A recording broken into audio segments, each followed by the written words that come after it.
Halo, salam sejahtera bagi kita semua. Saya Karsa Sekar Ayu akan mempresentasikan hasil analisis kondisi lingkungan eksternal pada PT Eterindo Wahana Tama Tbk. Berikut adalah topik-topik pembahasan yang akan diulas pada sesi kali ini. Indonesia sebagai negara yang kaya akan sumber daya alamnya, memiliki banyak sekali potensi yang dapat dikembangkan. Banyak perusahaan Indonesia juga menggunakan sumber daya alam sebagai salah satu fokus bisnisnya. Salah satunya yaitu perkebunan kelapa sawit. BPS menjelaskan adanya manfaat yang didapatkan dalam mengembangkan perkebunan kelapa sawit. Pertama, kemudahan proses produksi komoditas kelapa sawit dan juga menghasilkan margin laba yang besar. Kedua, Indonesia menjadi negara yang produktif dalam menghasilkan kelapa sawit sehingga permintaan terus meningkat dari nasional maupun internasional. Ketiga, biaya produksi minyak kelapa sawit di Indonesia tergolong rendah jika dibandingkan produksi di negara lain. Keempat, minyak kelapa sawit termasuk memiliki tingkat produktivitas yang lebih tinggi dibandingkan dengan produk minyak nabati lainnya. Produsen kelapa sawit juga diharapkan dapat mendukung program PBB, yaitu Sustainable Development Goals atau SDGs. SDGs merupakan tujuan untuk mengembangkan kehidupan yang berkelanjutan. SDGs ini memiliki 17 tujuan dengan 4 pilar utama, yaitu pilar sosial, pilar ekonomi, pilar lingkungan, dan pilar hukum. Industri kelapa sawit, jika dioperasikan dengan baik, akan memberikan manfaat maksimal bagi masyarakat dan lingkungan. Selanjutnya, kita akan masuk pada pembahasan profil perusahaan. PT Eterindo Wahana Tama Tbk merupakan perusahaan yang bergerak di bidang industri kelapa sawit. Perusahaan ini memiliki kantor pusat yang terletak di Jakarta dan sudah mulai beroperasi pada tahun 1992. Dan di tahun 1997, Eterindo mencatatkan sahamnya di Bursa Efek Indonesia sebanyak 688 juta lembar saham. Eterindo memiliki visi yaitu menjadi perusahaan terkemuka di Asia Tenggara dalam bidang energi terbarukan, agribisnis, perdagangan produk-produk kimia. Dengan misi meningkatkan efektivitas dan efisiensi perseroan untuk menciptakan produktivitas yang memberikan nilai tambah kepada seluruh pemangku kepentingan dan mengembangkan bisnis secara berkelanjutan. Eterindo memiliki usaha perkebunan kelapa sawit, industri biodiesel, dan perdagangan produk-produk kimia melalui anak perusahaannya. PT Eterindo Wahana Tama memiliki 3 anak perusahaan. Yang pertama adalah PT Anugerahinti Gemanusa yang berperan mengolah produk turunan dari minyak sawit, yaitu biodiesel dan gliserin. AG berlokasi di Gresik, Jawa Timur, dengan area pabrik seluas 4.024 meter persegi dan memiliki kapasitas produksi terpasang sebesar 140.000 metrik ton per tahun. Eterindo memiliki saham AG sebesar 99,95%. Kemudian PT Maiska Bumi Semesta yang berfokus pada perkebunan kelapa sawit termasuk inti dan plasma. MBS berlokasi di Kabupaten Landak, Kalimantan Barat dengan lahan seluas 13.300 hektar yang memproduksi tandan buah segar atau TBS. Eterindo memiliki saham MBS sebesar 99,99%. Sama seperti MBS, PT Malindo Persada Khatulistiwa berfokus pada perkebunan kelapa sawit termasuk inti dan plasma. MPK berlokasi di Kabupaten Landak, Kalimantan Barat dengan lahan seluas 15.000 hektar dan juga memproduksi tandan buah segar atau TBS. Eterindo memiliki saham MPK sebesar 99,99%. Selanjutnya, kita akan masuk pada pembahasan kondisi lingkungan eksternal yang mempengaruhi perusahaan. Pada pembahasan ini akan dijelaskan kondisi umum, peluang serta ancaman yang muncul, dan implikasinya pada perusahaan. Faktor pertama adalah lingkungan ekonomi. Pertumbuhan perekonomian di Indonesia salah satunya didukung oleh perkebunan termasuk perkebunan kelapa sawit. Industri perkebunan telah menyumbangkan sekitar 3,4% dari total PDB negara atau sekitar 471 triliun rupiah. Produksi minyak kelapa sawit juga meningkat dari tahun 2013 hingga 2017. Di tahun 2013, produksi minyak sawit sebanyak 17,77 juta ton, dan dalam kurun waktu 4 tahun, jumlah produksi minyak sawit menjadi 34,47 juta ton di tahun 2017. Perkembangan kelapa sawit Indonesia juga mempengaruhi devisa negara di mana industri ini juga mengekspor kelapa sawit. Dan dari grafik juga terlihat bahwa kondisi ekspor kelapa sawit cukup fluktuatif dari tahun 2013 hingga 2017. Di tahun 2013, Indonesia mengekspor sebanyak 22 juta ton dengan total nilai 17,14 miliar US dollar, dan di tahun 2017, Indonesia mengekspor sebanyak 29 juta ton dengan total nilai 20,72 miliar US dollar. Jadi dapat dikatakan walaupun ekspor kelapa sawit fluktuatif namun masih cenderung meningkat. Dari kondisi ini, perusahaan memiliki peluang untuk mengembangkan bisnisnya sebagai bentuk kontribusi pertumbuhan ekonomi Indonesia melalui kontribusi PDB negara. Selain itu, ancaman yang muncul adalah meskipun tingkat ekspor tinggi, tetapi Indonesia masih mengimpor kelapa sawit meskipun jumlah impor itu lebih relatif kecil dibandingkan jumlah ekspornya. Produsen lokal harus meningkatkan produktivitasnya sehingga kinerja perusahaan dapat menjadi pasar nasional seutuhnya. Kemudian implikasi bisnisnya adalah meskipun industri kelapa sawit sedang bagus, namun performa perusahaan di tahun 2018 ternyata kurang baik.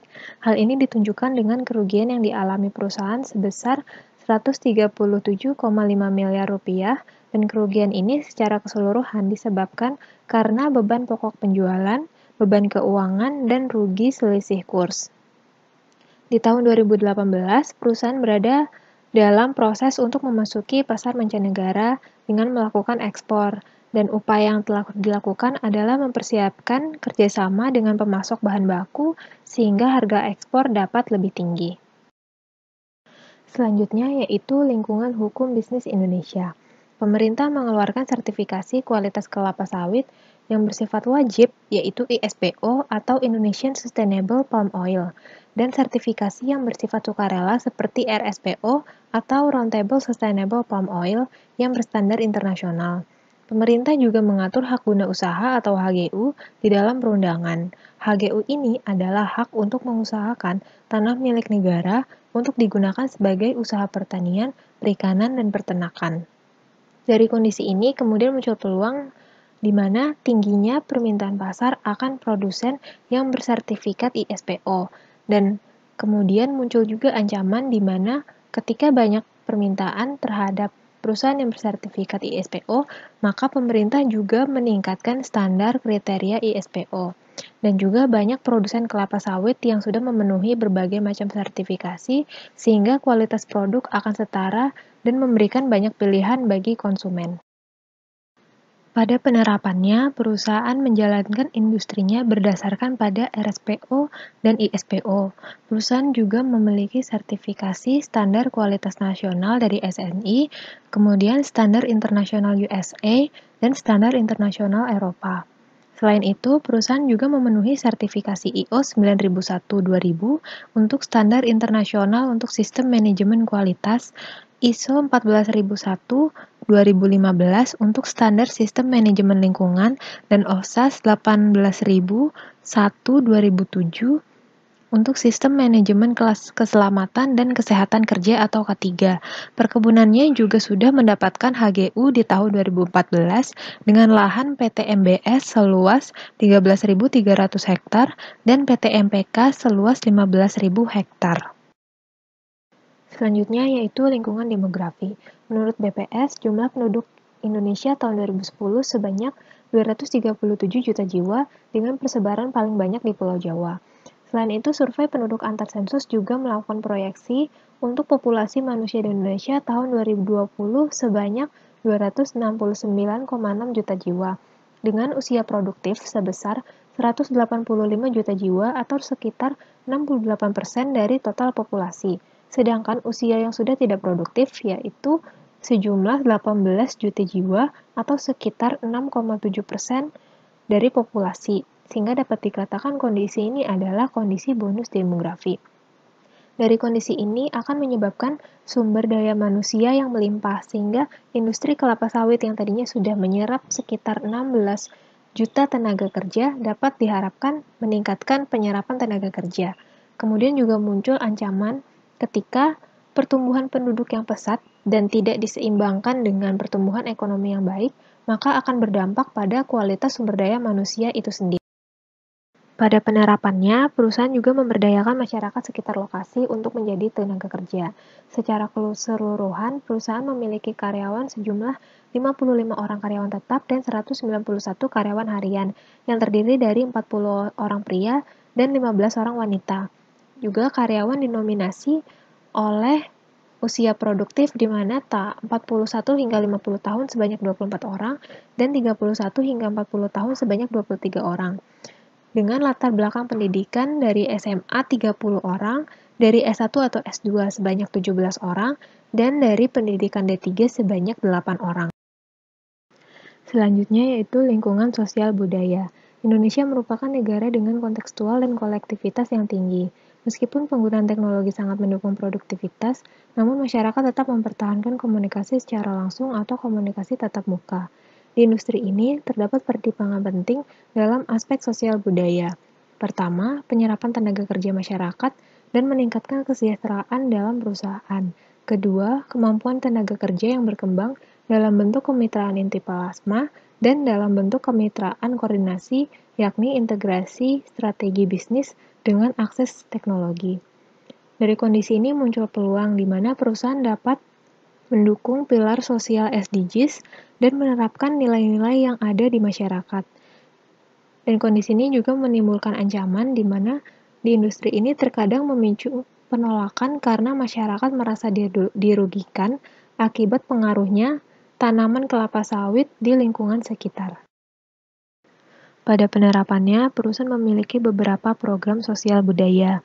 Pertama, program kemitraan, yaitu bertujuan untuk menumbuhkan engagement masyarakat, juga memberdayakan masyarakat dengan melibatkan masyarakat dalam land clearing dan pembangunan infrastruktur. Kedua, pengembangan sosial budaya, yaitu mengembangkan intelektual, moral, dan budi pekerti seorang manusia. Kemudian pembangunan dan pemeliharaan sarana dan prasarana pendidikan di area perkebunan, memberikan kesempatan magang di perusahaan bagi siswa sekitar, memberikan bantuan konservasi budaya dalam rangka melestarikan budaya penduduk lokal, dan juga mengadakan family gathering untuk mempererat hubungan antar karyawan.